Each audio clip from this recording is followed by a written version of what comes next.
Bismillahirrahmanirrahim. Assalamualaikum warahmatullahi wabarakatuh. Pertama kali ya, saya ucapkan terima kasih kepada para pembicara yang telah hadir pada kesempatan ini.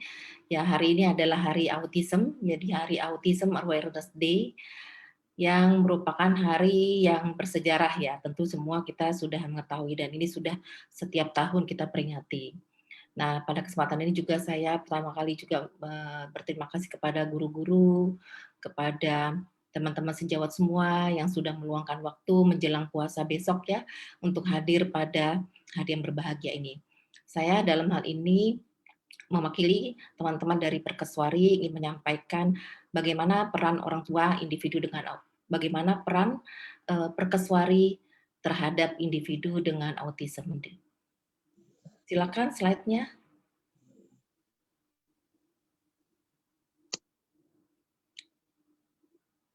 Oke. Oke, next slide. Ya, ini adalah kurikulum vitae saya yang sudah dibacakan oleh Dr. Budi Pratiti. Ya, jadi saat ini saya menjabat sebagai Ketua Umum Perkeswari sejak tahun 2000. Perkeswari itu baru diresmikan 2020 sampai saat ini. Oke, lanjut. Ya, jadi mungkin kalau tak kenal maka tak sayang. Jadi saya mungkin menceritakan terlebih dahulu bagaimana sejarah berdirinya Perkeswari atau yang dikenal dengan Perkumpulan Kesehatan Jiwa Anak dan Remaja Indonesia. Jadi Perkeswari merupakan suatu organisasi seminat yang merupakan kumpulan profesi yang terdiri dari psikiater anak, psikiater, dokter anak, dokter rehabilitasi medik, psikolog, terapis, guru, orang tua, atau profesi kesehatan atau profesi seminat kesehatan jiwa, khususnya anak dan remaja. Nah, Perkeswari ini didirikan sebenarnya tahun 2007 dengan prakarsa Prof. Edith Umris PT almarhum. Nah, bersama juga dengan guru-guru yang terdiri dari psikiater ya, psikiater anak yang kebanyakan psikiater anak dan ada beberapa psikiater, dokter anak dan kemudian juga psikolog. Dan namanya dulu disebut dengan Asosiasi Kesehatan Jiwa Anak dan Remaja Indonesia. Dan saat itu ketuanya adalah Dr. Dwijo Saputro, SPKJ Konsultan. Dan jadi dari tahun 2007 sampai 2017 beliau adalah sebagai ketua umum. Dan saya waktu itu menjabat sebagai sekretaris umum dari Akeswari. Jadi cukup lama saya berkecimpung di Perkeswari ini atau Akeswari ini. Oke, next slide. Nah, Perkeswari dilegalkan menjadi satu organisasi pada tanggal 8 Mei 2020 oleh Kementerian Hukum dan HAM dan berkedudukan jadi berkantor di Jakarta Selatan ya, tepatnya adalah di Talenta Center Jakarta. Ya, jadi nanti silakan teman-teman semua sejawat jika ingin main ke kantor pusat dari Perkeswari. Nah, tujuan utama dari didirikannya Perkeswari adalah menjembatani para profesional, pemerhati kesehatan jiwa anak dan remaja di Indonesia. Dan ini ya jadi Perkeswari ini dibuat atau didirikan sebagai tempat bertukar pikiran antara profesi seminat, kemudian juga para pemangku kebijakan untuk mengoptimalkan kesehatan anak dan remaja Indonesia. Oke, next slide. Nah, ini adalah lambang Perkeswari. Jadi terdiri dari anak-anak ya, bukan anak-anak sebenarnya orang ini.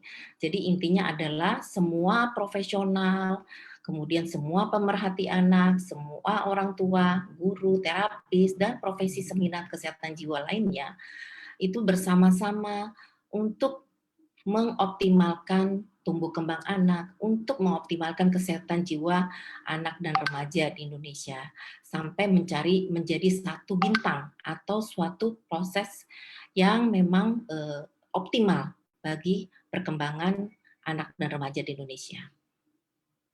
Oke, lanjut. Nah, Jadi visi Perkeswari adalah tercapainya kesehatan jiwa anak dan remaja yang optimal di Indonesia. Nah, visi misi dari Perkeswari, slide berikutnya. Misi dari Perkeswari adalah berperan dalam upaya meningkatkan kesehatan jiwa anak dan remaja di Indonesia, menjalin kerjasama, berkomunikasi antar berbagai profesi, dan pemerhati kesehatan jiwa anak dan remaja Indonesia. Lalu mempelajari permasalahan tumbuh kembang dan masalah kesehatan jiwa anak dan remaja di Indonesia. Meningkatkan pengetahuan masyarakat akan kesehatan jiwa anak dan remaja di Indonesia. Berpartisipasi dalam berbagai kegiatan guna meningkatkan kesehatan jiwa anak dan remaja di Indonesia. Kemudian melakukan upaya di bidang promosi, pencegahan, diagnostik, terapi, dan rehabilitasi kesehatan jiwa anak dan remaja Indonesia, menghapus stigma tabu tentang kesehatan jiwa, dan menciptakan ide dan inovasi baru dalam memecahkan permasalahan kesehatan jiwa, khususnya anak dan remaja Indonesia. Dan tentunya ini tidak lepas dari kolaborasi antar profesi. Oke, berikutnya. Ini adalah susunan pengurus Perkeswari 2020-2024. Jadi saya sebagai Ketua Umum, Wakil Ketua Prof. Dr. Chin Wiguna SPKJ Konsultan, dan Sekretaris Dr. Ira Safitri SPKJ Konsultan. Sekretaris 2 adalah Francisca Meliana Kalicis, Bendahari Umum Dr. Eliati, dan Bendahara Dr. Nurhana. Oke, slide berikutnya. Ya, ini adalah susunan dari pengawas Perkeswari, jadi Dr. Dwijo, kemudian guru saya Prof. Dr. Hardiono, Dr. Yan Prasetyo, Dr. Klasina Maria, Bu Indri Safitri, dan anggota juga Dr. Ika Widiawati SPKJ Konsultan. Oke, berikutnya.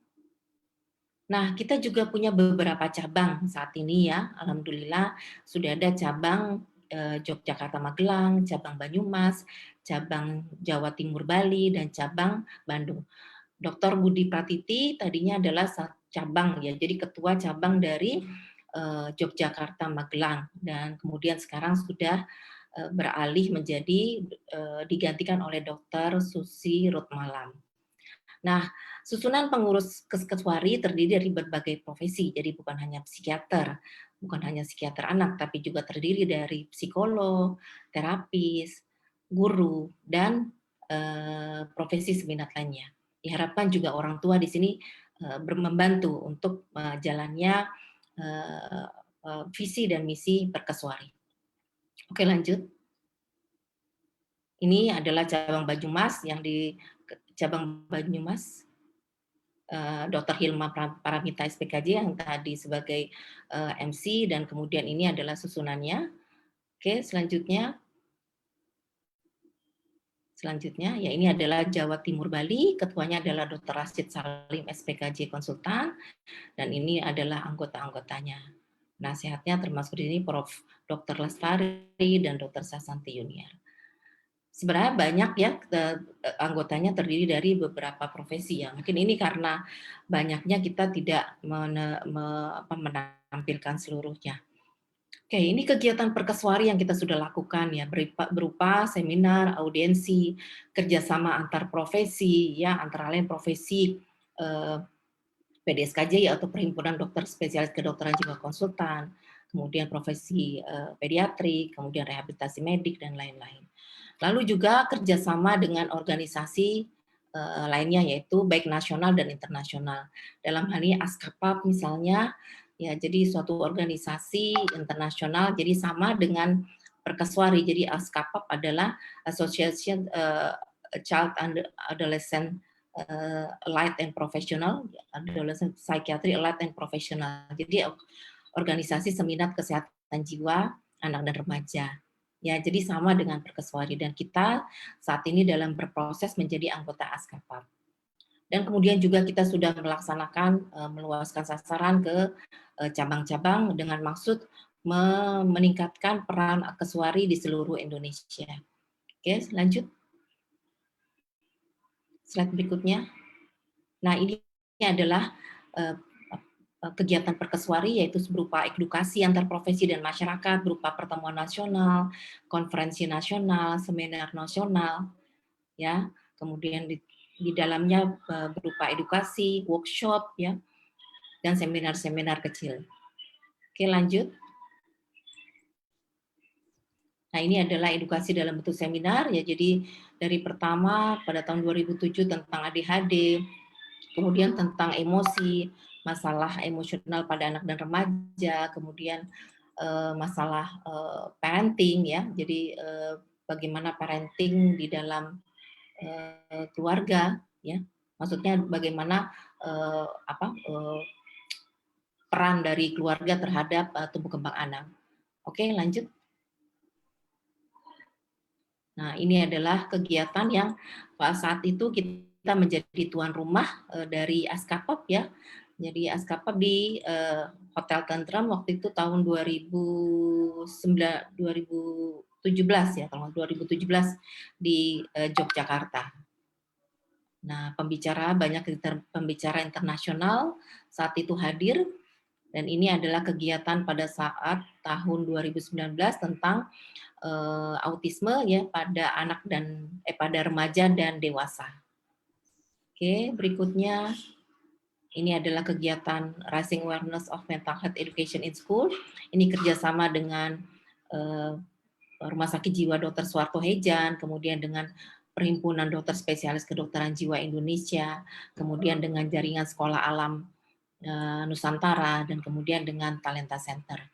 Dan ini adalah kegiatan pada tahun 2022 lalu pada bulan Januari tentang gangguan pemusatan perhatian dan hiperaktivitas pada remaja dan dewasa, deteksi dan manajemen kasus. Ini adalah ADHD ya, jadi ADHD pada remaja dan dewasa. Nah, ini cukup menarik kenapa remaja dan dewasa ya. Kalau remaja mungkin sesuai ya dengan marwah dari Perkeswari ya, tapi ini dewasa. Nah, ini adalah menarik karena ternyata banyak kasus-kasus ADHD dewasa itu tidak tertangani dengan serius dikarenakan tidak pahamnya para profesi tentang ADHD yang bisa berkembang sampai remaja bahkan dewasa. Dan ini berpengaruh pada kehidupan dewasanya berupa bagaimana dia berpendidikan, kemudian pekerjaan, dan kemudian membina rumah tangga. Nah, masalah-masalah itu dikupas tuntas oleh pada saat kegiatan Perkeskwari tahun 2022 Januari lalu. Dan ini cukup menarik ya, pesertanya juga cukup banyak yang hadir. Oke, lanjut. Waktu itu dengan Zoom ya. Nah, kemudian sampai pada individu dengan autisme. Mungkin bagaimana ya kita menyikapi tentang individu dengan autisme ini. Jadi kalau sekarang dibahasakan ya, individu autisme dikatakan individu berkemampuan khusus ya. Jadi berkemampuan khusus, memiliki potensi khusus dan unik ya. Nah, kebutuhan individu dengan autisme berbeda dengan kebutuhan khusus, jadi berbeda dengan anak kebutuhan khusus lainnya. Gejala khas dan adanya komorbid akan memperberat kondisi dari autisme tersebut ya.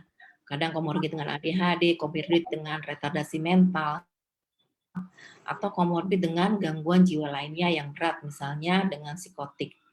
Kemudian ketidakpahaman orang tua akan gejala, kemudian terlambatnya penanganan, dan adanya keinginan cepat untuk menyembuhkan autisme anaknya, dan ini menjadikan orang tua menjadi satu korban ya, jadi korban, jadi bukan hanya anaknya jadi autisme, jadi korban karena ketidaktahuan, sehingga Iya, mencari-cari pengobatan yang tidak jelas, banyak orang ya, tua yang nggak dan ngerti akhirnya autism. Banyak orang nggak? Banyak tuh, 200. lalu stigma masyarakat akan gangguan jiwa menjadi hambatan bagi perbaikan autisme. Dan inilah perlunya kesepahaman antar profesi dalam bersikap atau menyikapi hal tersebut. Oke, lanjut. Ya, lalu bagaimana peran Perkeswari terhadap individu dengan autisme? Yang kita harapkan adalah berkolaborasi. Jadi bagaimana berkolaborasi dengan berbagai profesi seminar, dengan LSM untuk memberikan edukasi tentang autisme berupa pengenalan autisme, tata laksana terkini secara holistik dari mulai deteksi awal ya sampai dia remaja dan dewasa. Dan ini berkolaborasi juga dengan antar profesi ya, guru, kemudian orang tua, termasuk di dalamnya profesi guru ya dan orang tua. Kemudian peran perkeswari yang sudah kita laksanakan seperti tadi yang saya sudah utarakan, edukasi belum masih slide sebelumnya, berupa edukasi, berupa seminar, workshop, pameran hasil karya individu dengan autisme dari anak, remaja, dan sampai dewasa.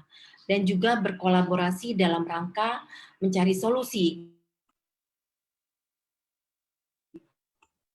agar memberikan diterima di masyarakat, di sekolah, perguruan tinggi, dan dunia kerja. Masih Nah, 8 tentu menit ya, saja ini Dokter tidak Susi. menjadi Masih 8 menit. Oke.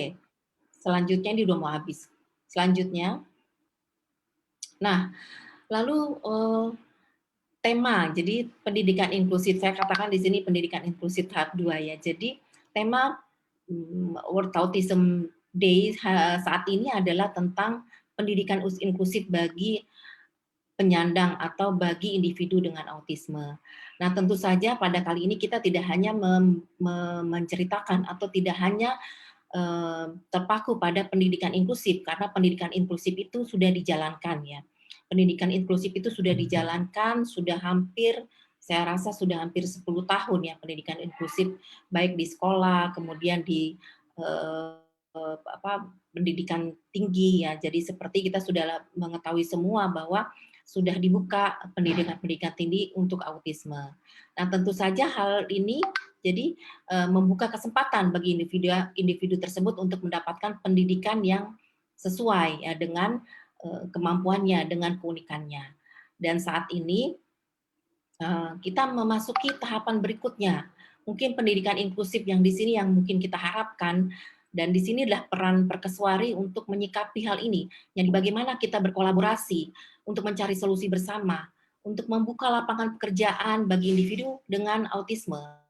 Ya tentu kita tahu semua pandemi ini menyebabkan permasalahan serius bagi ekonomi dan bagi permasalahan-permasalahan sosial.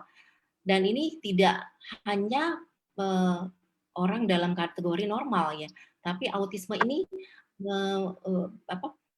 sangat berdampak ya bagi perkembangan kesehatan jiwanya atau perkembangan jiwanya. Dan ini yang harus kita duduk bersama untuk memberikan solusi bagi mereka. Lalu setelah mereka melakukan atau berada di pada penduduk pendidikan tinggi, apalagi yang akan mereka lakukan? Misalnya pekerjaan bagi individu dengan autisme itu. Lapangan pekerjaan yang begitu sedikit, orang dengan kategori normal saja itu sulit untuk mendapatkan pekerjaan, apalagi individu dengan autisme.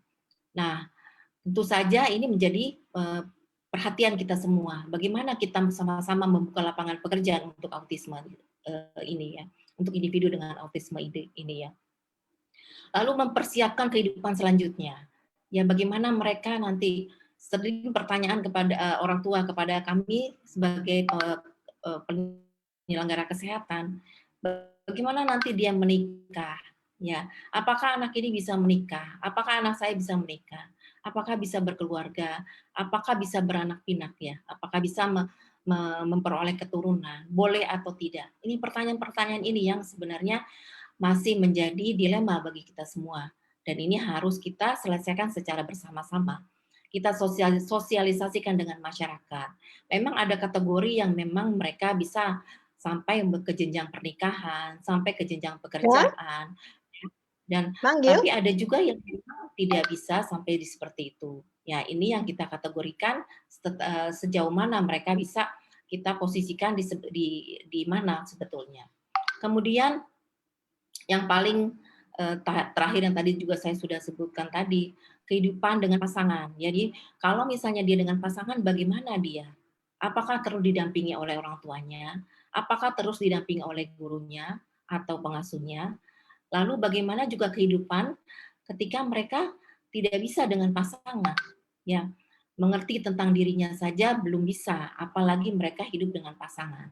Nah, bagaimana mereka ke depannya? Apakah ini menjadi beban bagi orang tuanya, beban menjadi keluarganya, atau ini menjadi beban bagi pemerintah? Nah, ini tentunya menjadi tanggung jawab kita semua untuk mencari solusi bersama-sama, untuk bersatu padu, berkolaborasi untuk memberikan yang terbaik bagi individu dengan anak berkebutuhan khusus, khususnya autisme. Dan autisme ini kita tahu semua Ya, bahwa Dokter kita Susi. mempunyai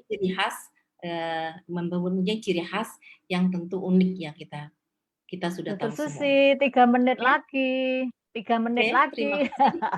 Ya, Heeh, ya nggak apa-apa, 3 selanjutnya menit slide. lagi, nggak apa-apa.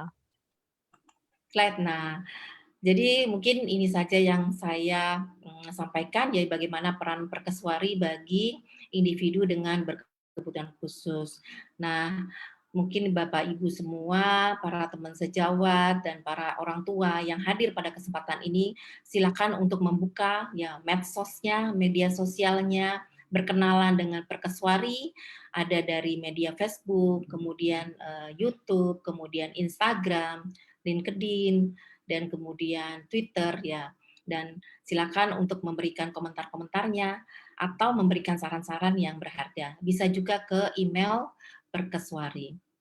Baik, dari saya sekian, terima kasih. Wassalamualaikum warahmatullahi wabarakatuh. Ya, terima kasih Dokter Susi. Wow sekali. Ya, bismillah ya, Perkeswari akan, lebih berkembang lagi. Kami lanjut ke pembicara kedua, dalam hal ini, panitia mohon menampilkan, kurikulum vitae dari Dr. Dante Rikmalia, MPD. Halo panitia. Ya.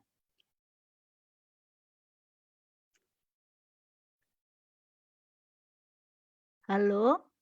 Iya, Mas Rio. Mas Rio mohon menampilkan kurikulum vitae Dr. Dante. Ya, ini adalah kurikulum vitae Dr. Dante, beliau adalah Ketua Komisi Nasional Disabilitas periode 2021 sampai 2026 nanti 2026. Nah, inilah kurikulum, ini masih kurikulum vitae Dr. Susi nih yang ditampilkan.